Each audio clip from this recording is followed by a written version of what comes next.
everyone, welcome to the background Bonanza video blog hop for Altenew educators. Thank you for checking out my video. Let me show you the picture, the card that I'm going to be showing you how to make. Watercolor is not just a paint, it's a pigment. It can be used to dye things depending on what method you use to incorporate it. Most people use water, right? That's watercolor. So what happens when you put that pigment into water, it colors the water. So that is actually what I use to create this background, and I'm moving it so you can see the sparkles, and it's going to give it almost a marble look. So let's get started here. This is going to be a 5x7 card that we're going to make. If this seems like something you are going to be interested in learning how to do, please like the video, share the video, and think about subscribing so you can be in the know for every video that I post. So, all right, let's get started. I'm starting with an 5x7 card standard fold, and this is from 80-pound Nina Solar White cardstock. And I have a panel of watercolor cardstock that is actually just a little bit smaller than the card base. So the card base is 5x7. The panel of watercolor cardstock is 4 7/8 by 6 7/8, and that's just to give a very thin frame around this once this panel is applied to the card base. So as I say, if you're a person who likes to pre-stamp your cards, sentiments on the inside, I would do that now. I do not. I save mine until I need them, and then I write on the inside. So I'm just going to set this off to the side so it doesn't get messy. This has the potential to become a messy project. All right. You're going to need your craft mat, your watercolor cardstock panel. I am using the 24 pan Artist Watercolors. Put that off to the side. I have some palettes. And all these is a plastic cutting board that I cut into strips to use for different sized palettes for my painting. Of course, I've got water, and just a handy tip, this is a little jar of water in a bigger jar of water, and that's great for dark colors and light colors so you don't mix up your colored waters. As far as a brush goes, I am using watercolor brush number 2. We're going to have the Obsidian Pigment Ink. I'm going to use some coral red ink just for a little final touch up. I've pre-made my sentiment, which is just die cut from black cardstock. I cut it 3 times, glued it together. And quick tip on the sentiment: when you're layering up and cutting a sentiment out of black cardstock, you'll notice when you layer it up, you might get some little spots of glue on the top layer. Just take your pigment ink pad and speckle it right on top, and it will settle in over those glue spots, and it will not, you won't have any of those funky little glue spots. So that's my tip for that. I'm going to be using the In the Woodland outline stamp set. Of course, we're going to need a stamp wheel. And then for that finished marbly touch, I am bringing in the metallic watercolors. Okay, so, the most important thing you're going to need is your heat gun. Okay. First thing you want to do is decide what color palette you want to go with. I wanted to do warm colors, so I picked reds, oranges, a little bit of yellowish orange. So I have 2 palettes here. One with my reds and oranges, and one little one with my oranges. Now, I'm not going to be painting. I'm going to be putting pigment from the paint set onto my palette, liquefying it, and using the colored water to make this marbled effect. So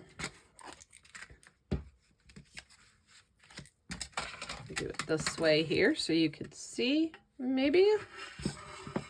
There we go.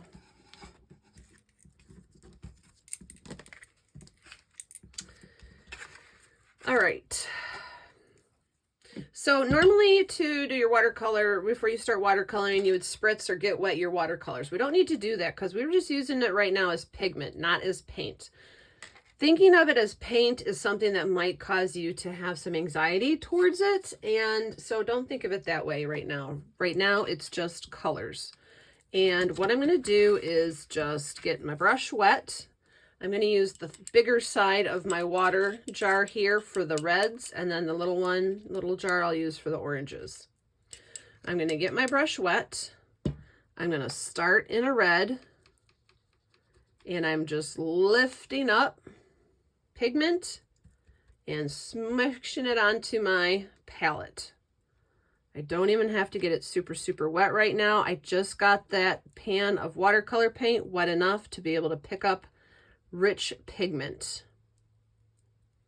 And I'm going to wipe off my brush. You don't want to contaminate and go from one color to another. You do have to rinse off your brush between each paint pot here. But again, I got my brush just wet enough to scratch those the little pans and pick up the pigment. We're going to water these down in a little bit, but right now we just want to pick up thick pigment. So this consistency should be kind of sticky. And now I'm going to go over to the orangish colors. Pick up orange.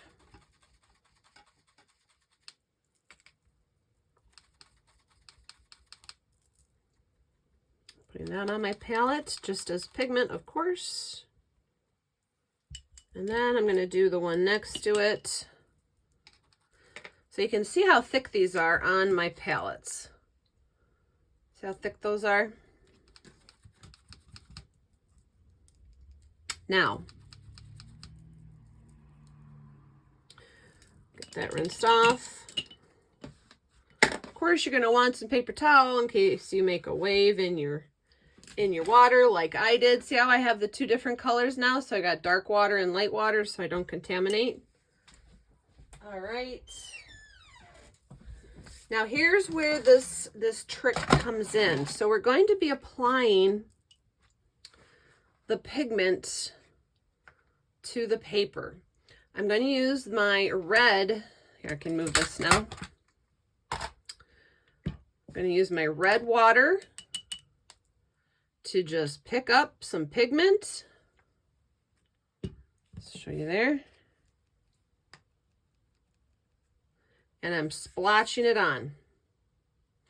Use my water again, pick up the next color, splotch it on. Maybe I'll take that same color and put a little bit over here. Then my third color, put that on. Does it matter where I put them? Not at all. See, you're not painting, you're just splotching. And then my fourth color, I'll put some of that in there. Now, we're doing the reds first. Here's what you need to do. Oh, I forgot to tell you. You gotta have your mini mister. Okay, so what we're gonna do is take our mister and spray these so they get really wet. And you can see how they're starting to feather out. See how wet that is? Super wet.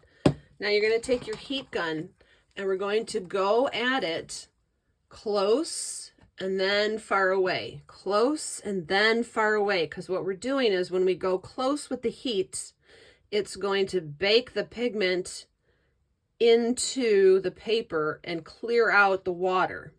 When we go far away, it'll allow the water in the little pools to evaporate. So we're going to get dark and light areas by going in and out with our heat gun. So close. Let me zoom in for you here. And even those puddles along the edge, you can push them right back in, go close, and then far away, and then close, And what it's doing is it's staining the paper. You can rotate your paper and do it again. And I am holding it down, so if that makes your fingers hot, you can use a little stir stick or something to hold it down. Close and then far away. And this, you're going to keep doing this until all of these puddles here are dry. And we don't care what it looks like. We're just getting it to stain the cardstock. So I'm just going in and coming out.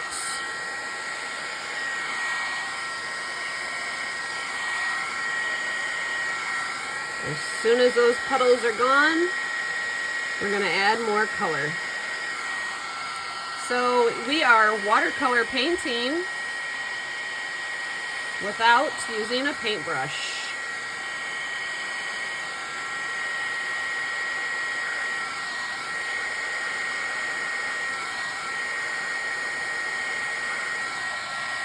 So you see how as I get close, it keeps that pigment more solid. And so I get darker areas.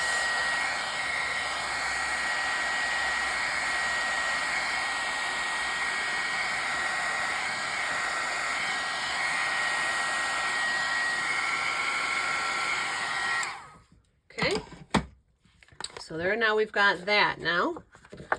Yes, we've got some puddles underneath, so take your paper towel and just sop those up. We're not gonna, if we were ink smooshing, this would be awesome, but we're not. This is a new, different way of doing this. So we clean that up.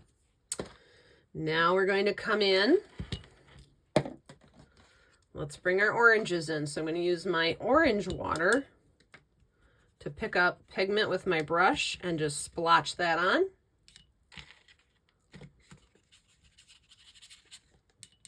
And then I'm going to use the next orange and put some of that on.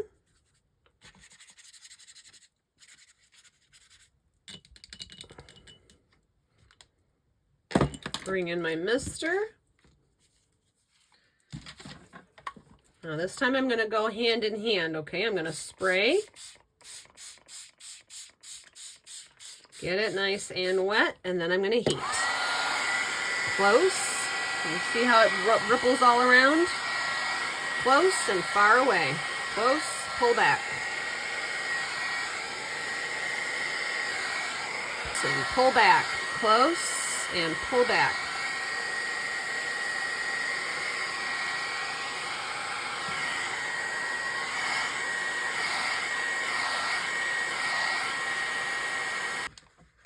Okay, so see how we're starting to get patterns forming now because we're doing that heat close and pull back. We're using the heat gun like a paintbrush, and that's how we're manipulating these colors. So let's go back now, wipe off the board or the craft mat because we don't want to bring in extra paint. We want to be the ones in control of the pigment here.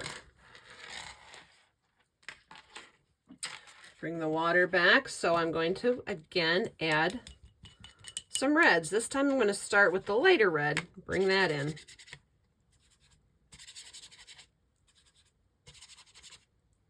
Get my brush wet and go to the next color up. Bring some of that in. Up and down, up and down. See how I've left some white spots? Those kind of spots are cool because it gives you some light throughout your canvas.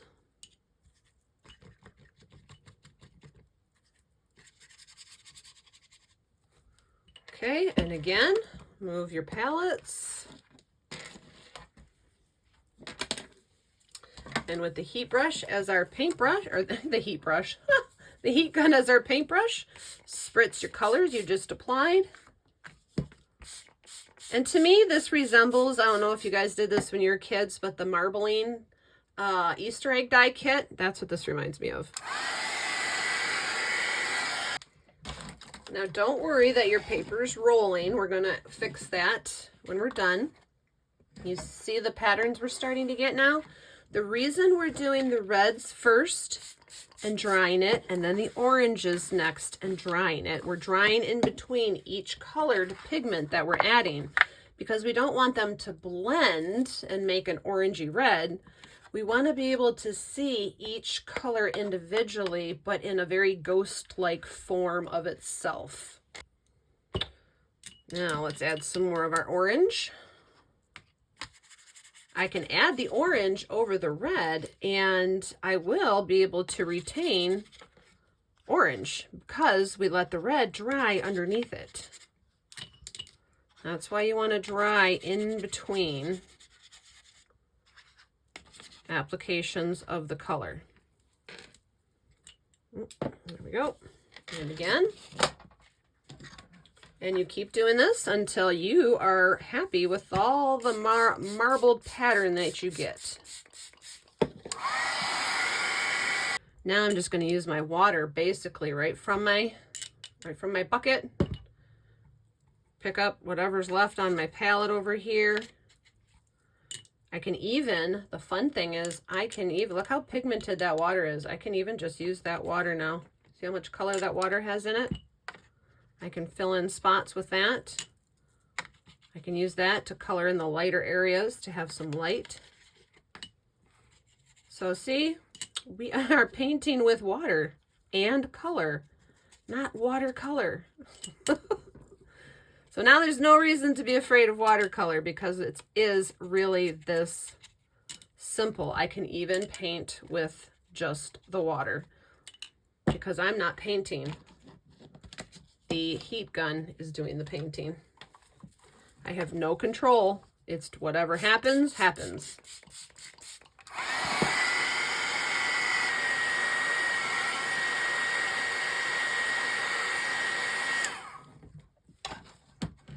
And now I'm going to go back to my orange, and you're just going to keep going back and forth with your colored water. Let me zoom out a little so you can see now I'm really just, I got colored water right there. I can just color right in. Fill up little spots along the edges. There's a spot down here. Yeah, I really am liking the orange. Now I will say this technique works best when you stick to one side of the color family instead of mixing. So for example, I'm using the hot warm colors, reds and oranges. This would look great with blues or greens or purples or pinks, even browns, but don't mix. This is not a technique where you want to mix complementary colors. I would not mix reds with blues and do purple that way. I would just do different shades of purples because we're not going for a certain splatter look technique. We're going more for a subtle, like I said, marbled look. And you get that more by sticking to the same tones throughout, or the same color throughout, just different tones, rather than actually mixing colors. That will give you more bold patterns and less marbling. All right, here we go again.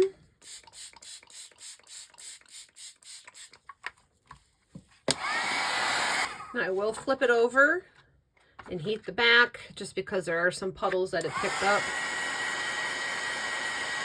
I'm not wiping it because I don't want to smush this into the mat. I just want to heat up whatever got stuck, whatever puddles are sticking to the back here. Okay. We're going to continue to use our orange and our reds, or whatever colors you choose to use.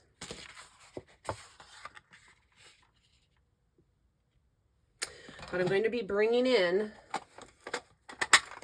the metallics. And like I said, to give this a more marbled look, we want everything we add to be in the same color family. So I'm going to use the red, orange, and the goldish and the yellows of the metallics. Now I'm going to use the same brush that I used to smear the color on with to do my speckles, but it's just like with the heat gun. The closer you go, the bigger the speckles. The further away you are, the smaller the speckles. The more water you add, the more transparent the speckles. So let's start. We're going to start with our colored speckles, and then we'll do the metallic, because once we introduce metallic to our water, we've ruined our colored water. So, oh there, I almost ruined that one. I put the orange in the red. Okay.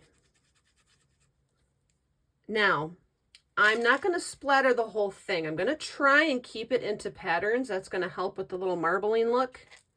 So, you see right here, I have a little strip.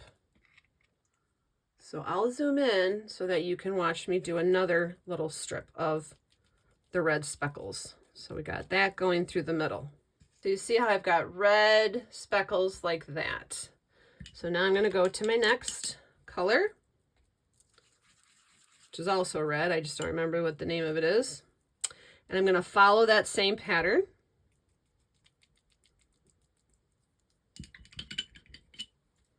Now I'm going to my next one. Now this I'm going to just tap with one finger and see what I get. So see, that gives me bigger speckles still in that line that I'm trying to continue.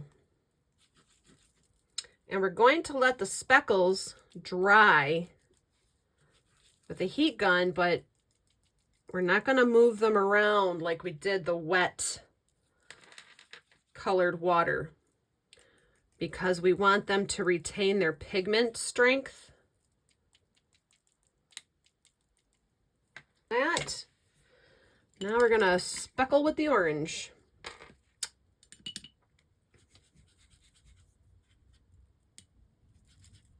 Now the orange speckles, I'm gonna try and go between the reds. So if you were doing blues, these would be your dark blue speckles, these would be your light blue speckles.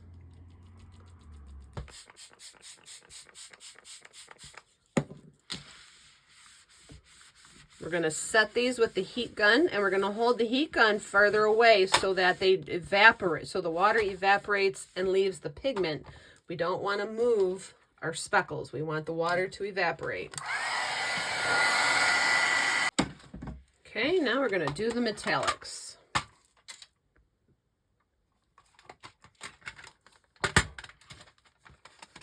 So the metallics, I'm going to do the same way that I did the orange and the red. The reds and the darker metallics, I'm going to follow over the darker speckled areas. The lighter metallics, I'm going to go over the lighter speckled areas. So we're keeping the same tone, and that's giving us our marbled look.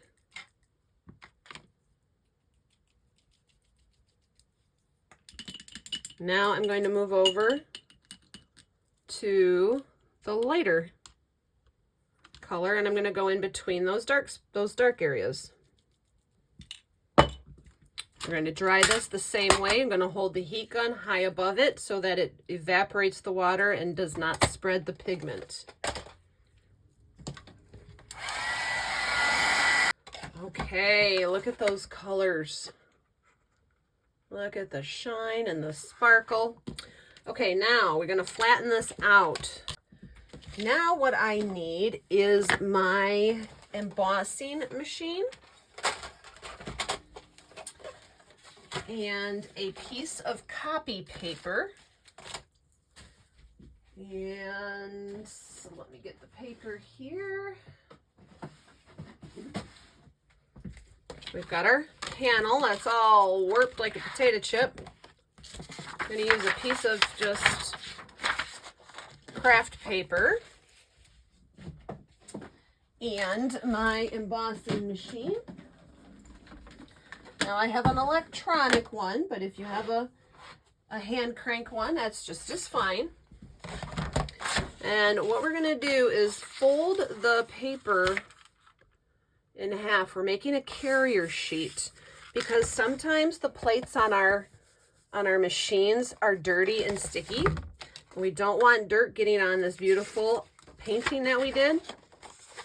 So I'm using it as a carrier sheet to stick between my plate sandwich. And I'm going to run it back and forth in my machine a couple times, and that will flatten it out.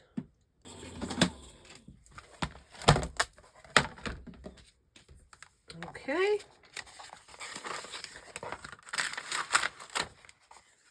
Now we have our flat panel. All right, I'm going to put this into the stamp wheel. Make sure it sticks down nice and good. If you're worried that the warping will pop up, you can use your purple tape to stick it down.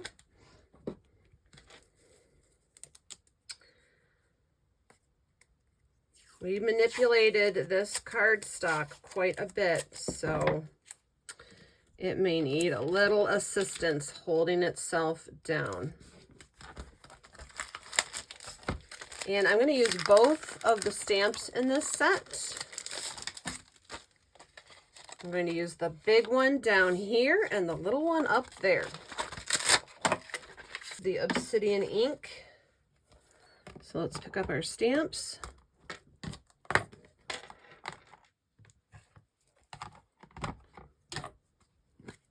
And I'm going to do probably 3 stampings, because when I do outline stamps over really busy backgrounds, I do like to have a nice dark outline.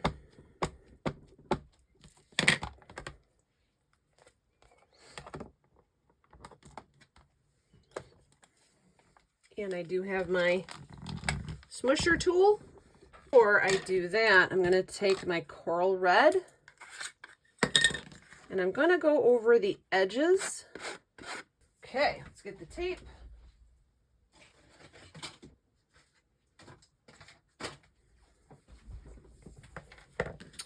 And our card base. I'm going to wait to put our sentiment on till the end. And my scissors for the tape. So I'm going to lay the tape this way and do a couple rows.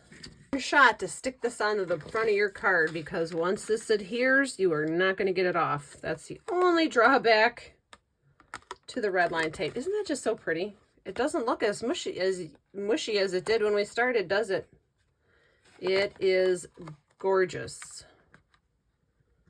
So, one shot wonder. Here we are. Woo! Got it.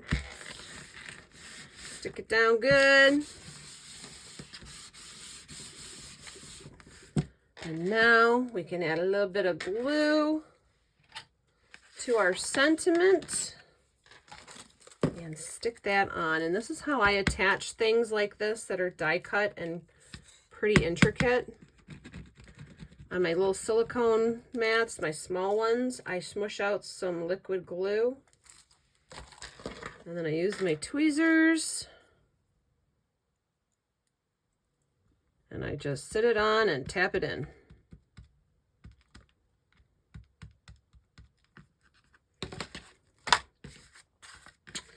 And then make sure your card's opening the way you want it to open.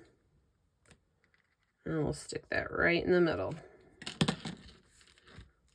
And there we go.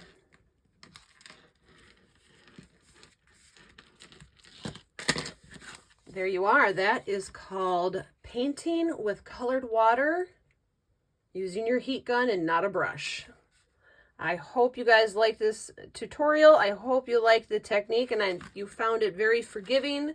This is a great introduction to getting used to using watercolors. Sometimes you just have to think of things differently, and it's not as bad as you thought it was.